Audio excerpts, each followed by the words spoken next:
Bab 1259, Seseorang ingin membunuhmu. Perubahan yang tiba-tiba itu mengejutkan semua orang. Sander Ye dan dua orang lainnya yang sedang memetik buah juga sangat terkejut. Perubahan ini terjadi terlalu cepat. Dalam sekejap mata, tanah di bawah kaki mereka mulai runtuh, dan pohon-pohon di sekitarnya patah dari tanah dan kemudian tumbang dengan suara keras. Kakek Sunny Fan merasa ngeri saat melihat pohon tempat lelaki tua itu tumbang. Pada saat ini, Sander Ye tiba-tiba mengarahkan jari kakinya dan melompat tinggi ke udara. Dia dengan mantap menangkap lelaki tua yang jatuh itu. Orang tua itu melirik Sander Ye yang menangkapnya dan tidak mengatakan apapun. Tetapi Sander Ye merasa ada yang tidak beres karena dia menemukan bahwa ketika lelaki tua itu jatuh dari atas, dia sama sekali tidak menunjukkan tanda-tanda terkejut. Ketenangan ini agak tidak normal. Di sisi lain, Sunny Fan menghela napas lega saat melihat lelaki tua itu tertangkap. Dia segera berlari ke arah mereka berdua dan berkata, "Kakek." Orang tua itu melirik Sander Ye, lalu berbalik melihat ke arah dinding tandus, alisnya berkerut dalam, dan sedikit kekhawatiran muncul di matanya. Sander Ye juga melihat ke arah tembok pembatas. Tembok di sana tidak runtuh. Dia hanya melihat cahaya aneh dari jimat yang bersinar melalui tembok. Formasi telah diaktifkan. Orang tua itu melihat ke arah tembok perbatasan, pandangan rumit terpancar di matanya, "Ayo pergi." Setelah berkata demikian, dia membawa Sander Ye dan Sunny Fan dan berbalik. Di tembok perbatasan kota. Pada saat ini, Cardio Tian dan Aweng tampak lebih serius dari sebelumnya. Di sekitar mereka, lebih dari selusin prajurit tingkat atas yang mengenakan baju besi hitam muncul. Mereka adalah penjaga perbatasan. Salah satu pasukan paling elit di seluruh dinasti Makam Langit. Pria paruh baya yang memimpin menatap ke kejauhan dengan tatapan tenang, "Yang mulia, klan siluman kuno akan segera bangkit." Orang yang berbicara adalah salah satu dari dua komandan tentara perbatasan, Jianu. Cardio Tian menoleh ke arah Jianu dan berkata dengan serius, "Aku ingin bertemu Raja Gurun Perbatasan." Jianu menggelengkan kepalanya. Raja sekarang sedang bertapa dan tidak akan menemui siapapun. Cardio Tian mengerutkan kening, sedikit ketidaksenangan melintas di matanya, tetapi dia menyembunyikannya dengan sangat baik. Dia mengangguk, "Baiklah." Setelah mengatakan ini, dia berbalik dan pergi bersama Aweng. Jianu tidak mengantarnya ataupun memberi hormat, dia hanya melihat keluar tembok perbatasan. Dalam perjalanan kembali ke kota, Aweng berkata dengan hormat, "Yang mulia, jangan marah, ini adalah Raja Gurun Perbatasan." Cardio Tian tersenyum dan berkata, "Beraninya aku marah. Raja Gurun Perbatasan. Siapa ini?"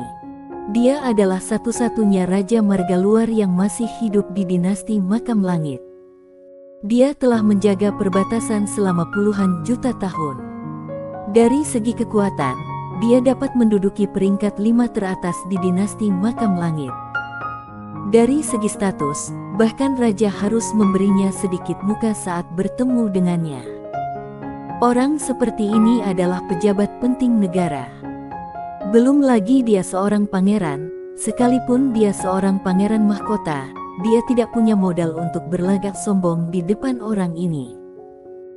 Terlebih lagi, jika orang ini menunjukkan ketidakpuasan padanya, dapat dikatakan bahwa dia tidak akan pernah bisa menjadi putra mahkota seumur hidupnya, bahkan jika dia memiliki energi naga leluhur, karena status orang ini di dinasti Makam Langit terlalu penting. Mendengar perkataan Cardio Tian, Aweng menghela napas lega. Status Raja Gurun Perbatasan ini sungguh istimewa di dinasti Makam Langit. Di dinasti Makam Langit, dia dapat membawa senjata ke dalam istana dan tidak berlutut saat bertemu kaisar.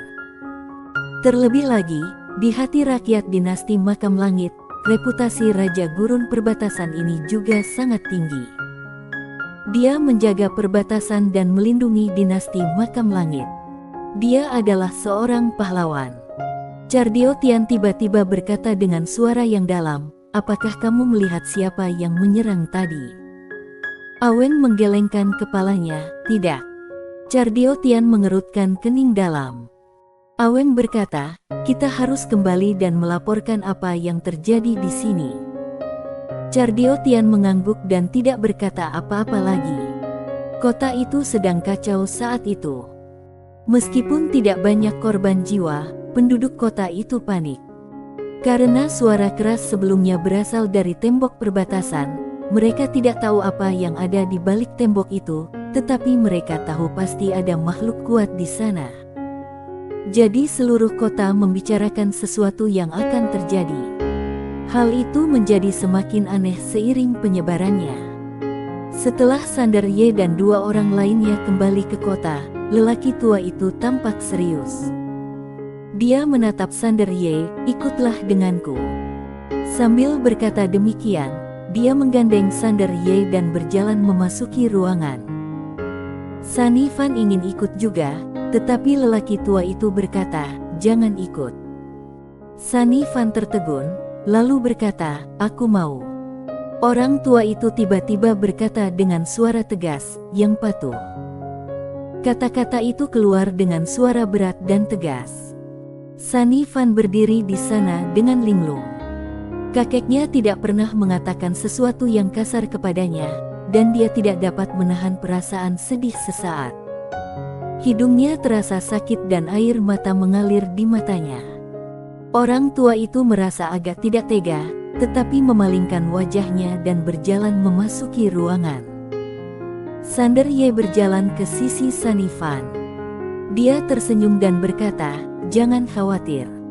Aku akan memberitahumu apapun yang kakek katakan kepadaku nanti. Hehe, puff.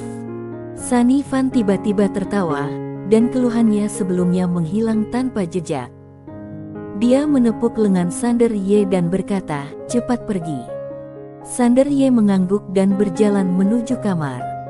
Setelah memasuki ruangan, lelaki tua itu duduk dengan ekspresi serius di wajahnya. Sander Ye berkata, Tuan. Orang tua itu menunjuk kursi di depannya dan berkata, duduklah. Sander Ye mengangguk, lalu berjalan mendekati lelaki tua itu dan duduk. Orang tua itu menatap Sander Ye, bisakah aku mempercayaimu? Sander Ye berkata dengan suara yang dalam, Tuan, apa yang ingin kamu katakan? Orang tua itu mengeluarkan pipanya dan mulai mengisinya dengan rokok. Biar aku ceritakan kepadamu. Dahulu kala, ada dua orang bersaudara di sebuah kekaisaran. Kedua bersaudara itu adalah orang-orang jenius, tetapi adik laki-lakinya adalah setengah siluman dan lebih dekat dengan siluman. Kemudian, kedua bersaudara itu berkonflik dan perang saudara pecah di kekaisaran. Pada akhirnya, adik laki-lakinya kalah dan meninggalkan kekaisaran bersama semua klan siluman di kekaisaran. Kemudian dia mendirikan ras baru di tanah yang tandus dan dingin jauh di perbatasan, yaitu klan siluman kuno. Sander Ye berkata dengan suara yang dalam, di luar tembok itu ada klan siluman kuno. Orang tua itu mengangguk. Sander Ye menatap lelaki tua itu dan berkata, Tuan, jangan katakan padaku bahwa kamu berasal dari klan siluman kuno. Orang tua itu menatapnya dan tidak berkata apa-apa. Kelopak mata Sander Ye berkedut, kamu. Orang tua itu tiba-tiba membuka telapak tangannya, dan sebuah cincin penyimpanan perlahan melayang di depan Sander Ye.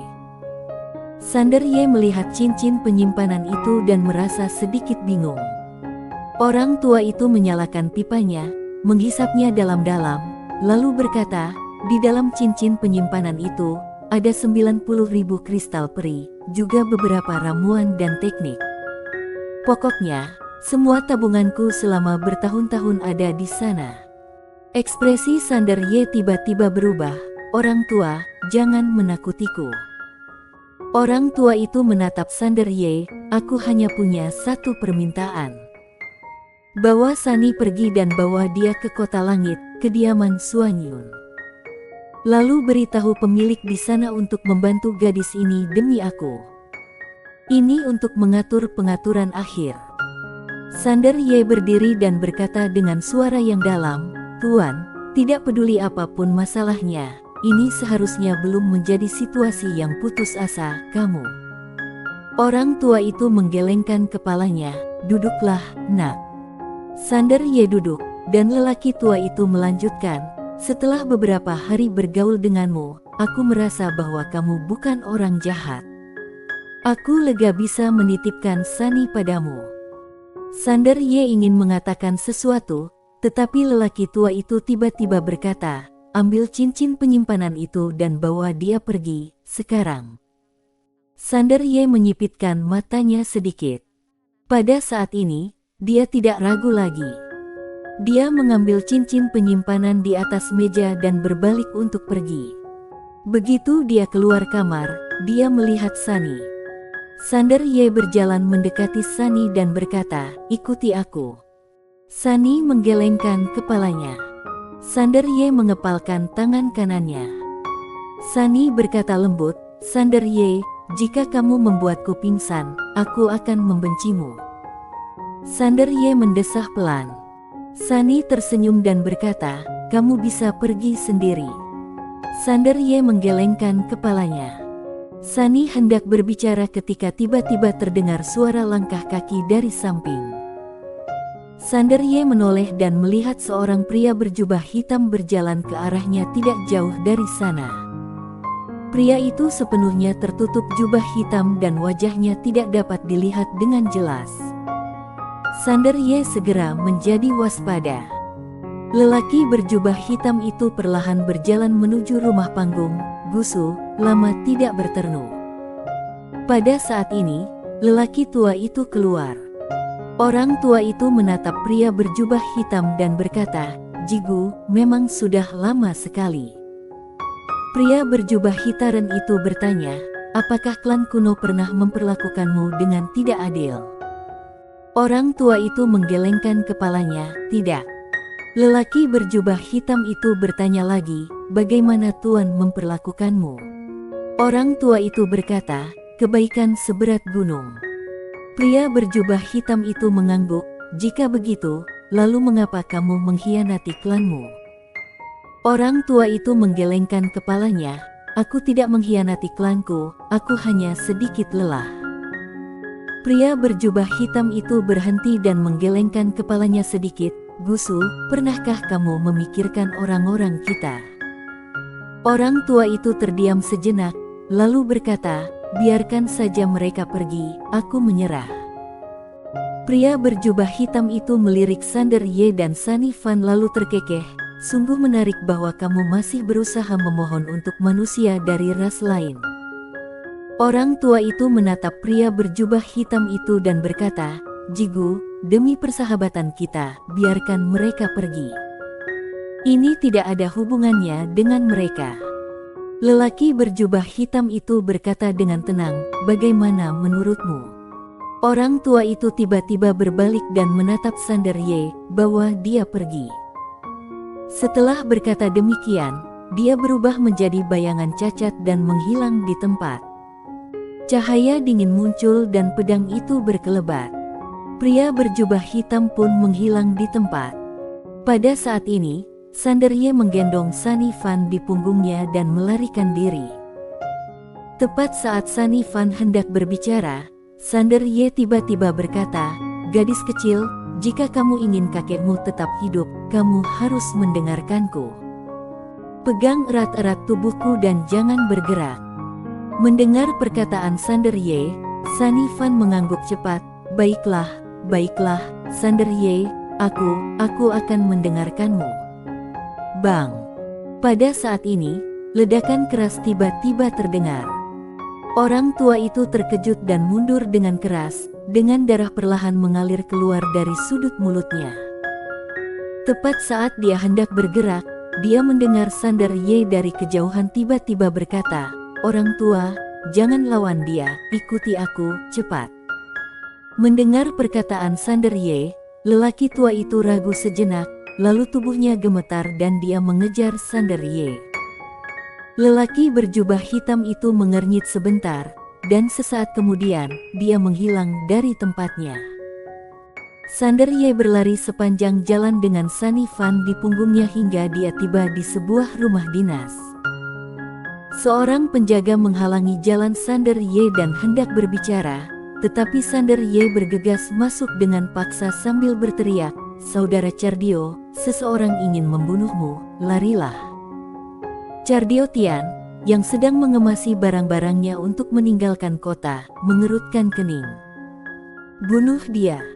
Siapa ini? Begitu berani." Bersambung.